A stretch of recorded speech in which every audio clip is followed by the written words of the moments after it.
And here we go, everybody. So good to see you guys. Holy Toledo, I got that right on my forehead. I should probably get control of that there. I wanted to put that there. Hey, everybody, how you doing? Been a little bit. Been a little bit. It's not you, it's me. Hey, everybody, meeting Brandon Ross, and I'm just doing this quick energy report because I felt it kind of necessary. What a time to take a little bit of hiatus, during some of the most transitional things going on in the world, in world politics. But it was a necessary evil for me for a lot of reasons. This is a picture. This is not the new backdrop. I'm actually working on the new backdrop for the new podcast that is going to be hitting you hard here coming up here in the next 2 weeks, called Extra Optimistic. It is going to be about truth seeking. We have gotten very good at finding problems and discussing problems and looping on problems. And I feel it very necessary to break that cycle because I can see it and taking it on myself. I don't know if it's going to be popular. I don't know if it is going to be everything that we need, but I do know that it is something very necessary. Um, Old friends are coming along. Penny will be a part of the show at large. Um, we have other friends that are going to be joining us, some people that have been podcast specialists over the years. But we are finding, I have been really diving deep on finding experts, up to and including, psychologists, therapists, people to kind of help us through these times and motions. I am not losing the tarot. I am not losing astrology, but the focus of this is going to be very much so to manage this change towards Aquarius, and that's how that's going to change. So I wanted to kind of jump on, kind of let you guys know, show proof of life. Hi everybody, how you doing? The place is an absolute disaster, but when it's done, it's going to look fantastic. I require nothing short of that. That's the Mars in Capricorn right there. And when it delivers, just expect a new show a few times a week. We're going to film it. It's cut up. It's going to be in traditional podcast form. We're going to be able to get it to, all of the Apples, the Spotify's, and all that other good stuff. The sponsors are signing up daily. And that is a really good thing. If I was going to do this shift, I had to do the whole shift, which is why you go dark for a little bit. But I wanted to talk about the 3 reasons why Trump is falling apart. And this entire thing, and again, you're going to click like and subscribe. I don't do that enough. Love me, let me love you by loving me. Let me love you. Let me love you back. I love followers, subscribers, and what have you. Great to see you guys too. I appreciate it. But over the past couple of weeks, I'm actually glad I unplugged a little bit. And yes, I have personal stuff going on too, so it's perfect timing. Everybody's okay today. The part of it that that really struck me by kind of unplugging a little bit, I was able to really recognize the pattern, which was a really great exercise for me to be unplugged and not pick up my phone as my phone reminds me, no less than every 24 minutes on average, which still allows for about 6.5 hours of sleep, which means that I'm basically picking it up every 14 minutes. Like I check my phone 4 times. Like I put it down, but then I'll pick it up again. I put phone down, I pick it up. Anyways, back to me. So the patterns that I see right now is actually really good news if you don't like fascism.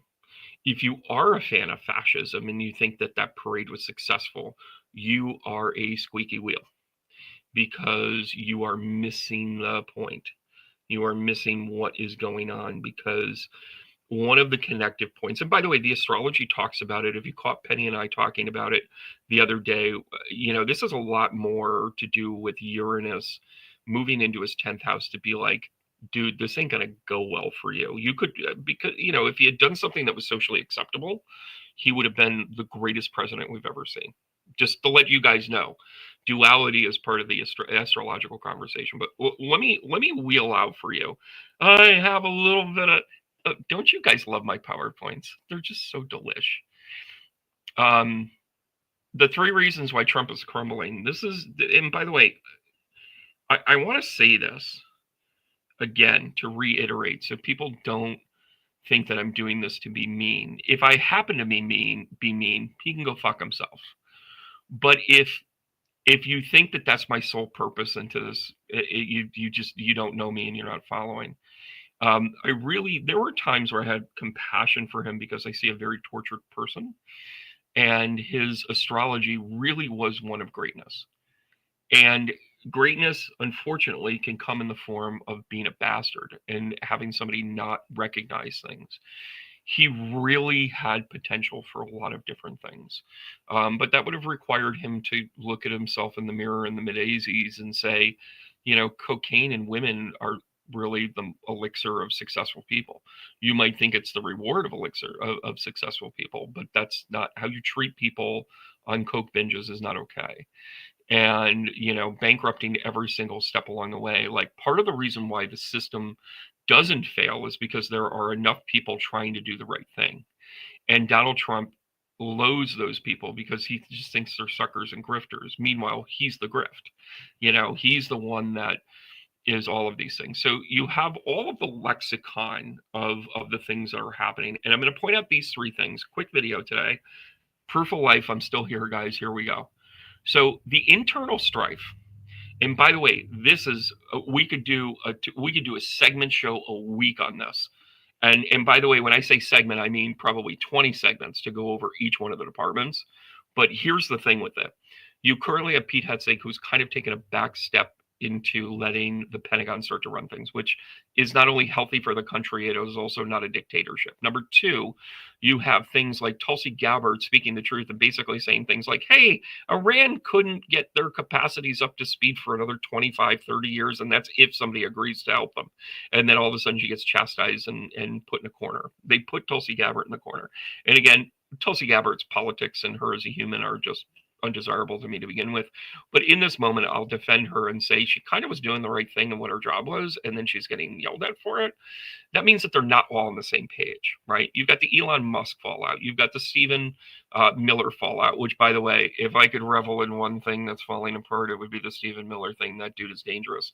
You should not let him be anywhere near an animal or children or sharp objects. Like, the dude is just dangerous. He's dangerous to himself even. And he was easy pickings because, his wife saw something better. When you hang out with star effers, you're going to lose them to other star effers. So that being said, the internal strife that's really kind of going on right now, and you're seeing that political miscomponent where if they had been a tight group, and you would have seen them really kind of be able to kind of move like a school of fish, and they're not doing that right now. So that means that autocracy is not going to rule. That means dictatorship's not going to come in. That just means that he doesn't have all of his ducks in a row, and he's not as strong of a leader as what he thinks he is. And I'm going to hand it up again. I don't like his politics necessarily. He's a neocon, but Marco Rubio stepping out and basically saying, we're going to support what's going on in Israel, but we're going to be extremely cautious to say Israel has a right to defend itself. However, we need to see evidence that they need to defend themselves, was probably the smartest thing that he has ever said, because he has both aligned himself and distanced himself at the same time. And Boss Donnie is kind of like, I don't know what to do. What are you saying? What are you saying? Both can be true. So that's going to be an argument that's going to hit long term. So the internal strife is one of the biggest things, but not the biggest thing. Another indicator, let's just go along. I spent a lot of time on this. By the way, how do you like the hot pink? Do you like the hot pink? Because I have a message. It's Pride Month. I love you guys. I love all of you, individually, collectively, and every chance I get. The agency. This I have to talk about. Brandon, what are you talking about? What is agency? Well, agency. Where can I get myself more into the face of things here? Oh, Jesus Christ, for the love of Pete. Why can't I? Oh, how about this one? How about this one? How about this one? This is good. We can live with this. So agency. What I mean by that is you are beginning to see leadership structures within our government, the old stuff, right?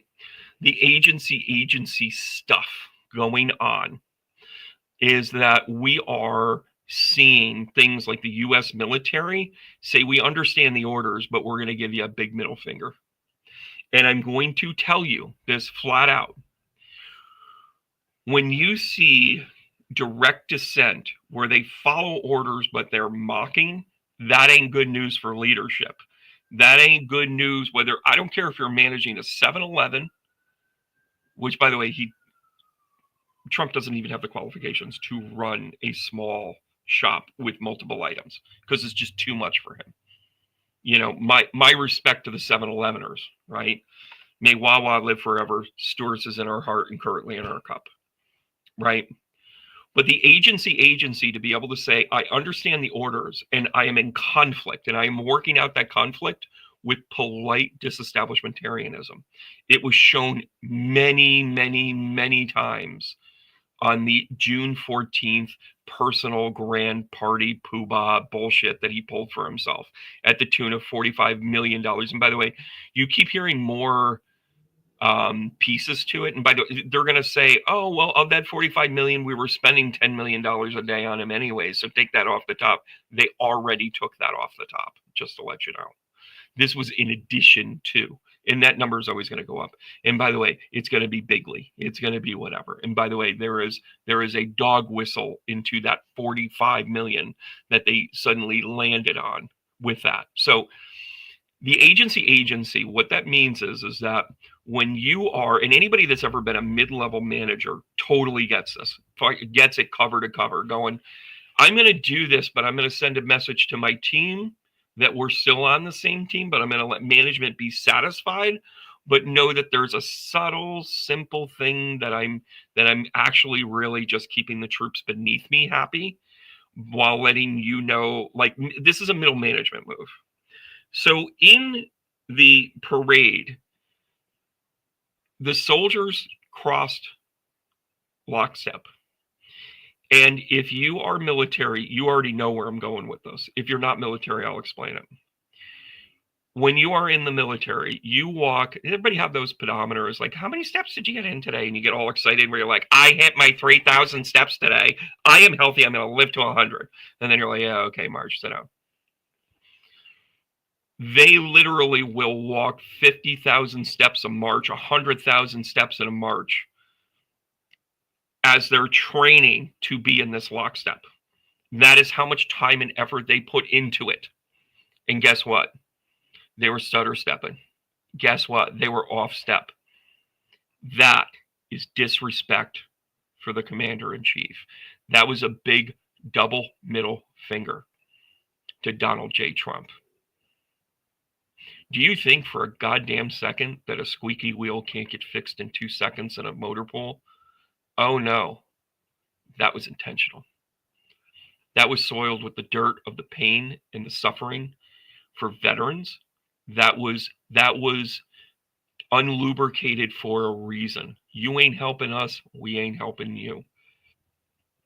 And by the way, other agencies are falling in line as well. Linda McMahon's efforts to get responses completely going unnoticed. By the way, I think she has had like 12 states actually comply and the rest are not. That is a big middle finger to the current administration. You see him talking about tariffs. And by the way, foreign countries are their own agency. He thinks he's the grand poobah over all of this stuff. And guess what? GFY, DJT. Because these countries saying, I want 90 deals in 90 days. He has one deal. And we're on day 88, guys. So this polite go fuck yourself that everyone has kind of done is also telltale to be that he does not have the grift that he thinks he does, right? And by the way, he is illegally taking money from foreign entities. They are buying his Bitcoin so they can clear this out so he can get rich. He is taking, the emoluments clause has just completely been blown up. Like under any other normal world, instead of this bizarro world that he contains himself in, he would have been rung up left and right. The last but not least agency that's worth noting is the court system. Is currently being sued by the Bar Administration, by the Bar Association. The Bar Association has sued in its entire history, and it's what is it, 192 years or whatever it is. They have sued exactly 4 people in the entire history of its existence. 2 of them were in the 1800s. So with that in mind, and one of them was to show cause that they could be an entity of establishment, and they were suing the United States government, or they were suing another organization to basically say, we are the Bar Association. We set the bar, which is where that comes from. And with that in mind, the fact that lawyers are getting together, you are seeing clandestine lawsuits. Basically, the Bar Association is suing the Trump administration and naming every single one of the agencies, so that then they are powerless and next step moves in order to use the court systems to gum up the works and otherwise make people quit or go the other direction, or whatever the case may be. This is being fought from the centerpiece of what do we do? And those things are happening. Agency. I hope you guys are following along on this. And last but not least, we got to give it up to us. The citizens' revolt is a very real thing. So this dude throws a birthday party, goes to, and everybody else goes to anything else but his birthday party. And then he says that birthday party is just stupid. Those guys are dumb. Huh. The numbers keep rising. And there are somewhere between 12 and 16 million people. And I've heard the stat, you have heard the stat. Authoritarianism cannot happen if more than 3.5% are revolting against it. I'm going to give you guys this, as much as, 14, 15, whatever the number is that was, that was tabulated from all of the placements. I'm going to give you food for thought.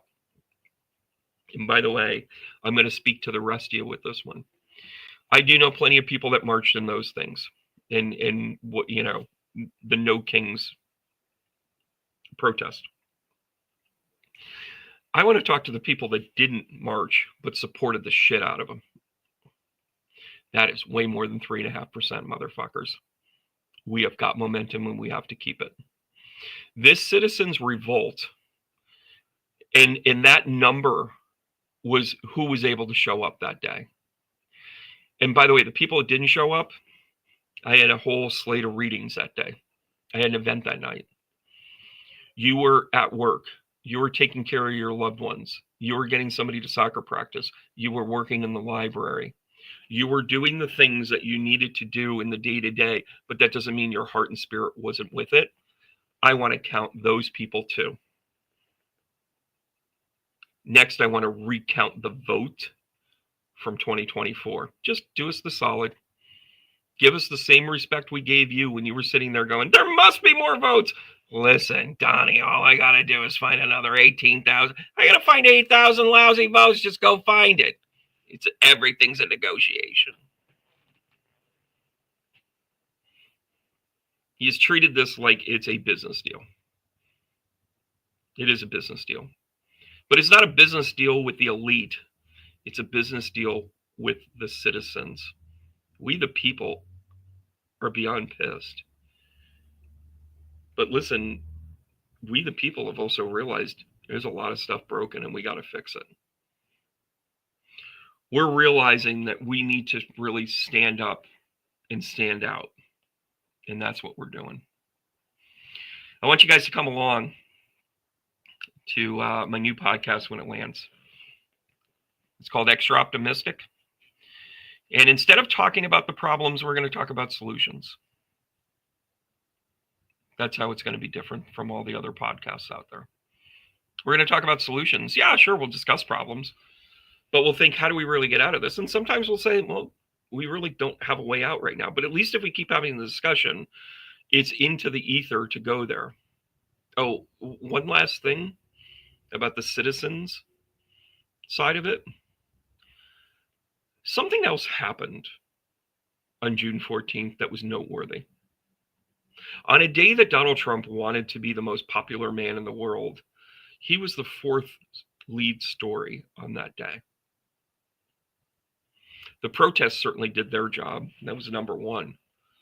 Number 2, there was a horrific murder in Minnesota, a double murder even.